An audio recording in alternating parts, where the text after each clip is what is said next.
Het hier net een soort schild of de Harkema hier hielendal net bestien. Daarover gaat de nieuwste expositie in de Spitgate. Harkema van de Kaart is eigenlijk is tweeledig. Dat is in het allereerste begin dat het net zichtbaar wie op de oude kaarten van Friesland.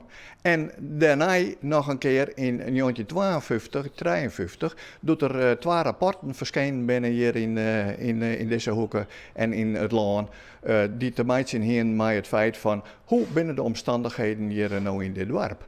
En nou, dat lijkt net al te gunstig. Dus om het maar zacht uit te drukken, eigenlijk wie het feit en het antwoord eigenlijk, Harkema, je zal van te streken, het mat maar van de kaart.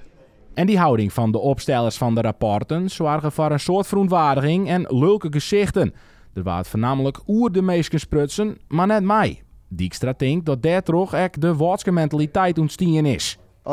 Als Jim net om u denken, dan denken wij wel om uzelf. Oftewel, mouwen opstroepen, niet lullen, maar poetsen. Wij doen het zelf wel. Nou, en daarmee hast je een bepaalde mentaliteit gecreëerd. Dat er zijn is van, wij zullen zijn op wat voor wijze dan ook maar, dat wij u hier redden kennen. En daar hebben ze meer als inslagen.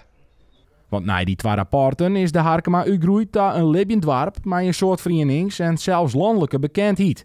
Amateurhistoricus Simon Hoeksma zegt ook dat de rapporten echt wat teweeggebracht hebben. Eerst opvallend vind ik dan wel dat er in 10 jaar tijd, eigenlijk eind jaren 50, 60 jaar, zo volle verhoor is in Harkema. Met zo'n grote nieuwe huizen, maar ik grote bedrijven, toch Harkema zelf oprichten.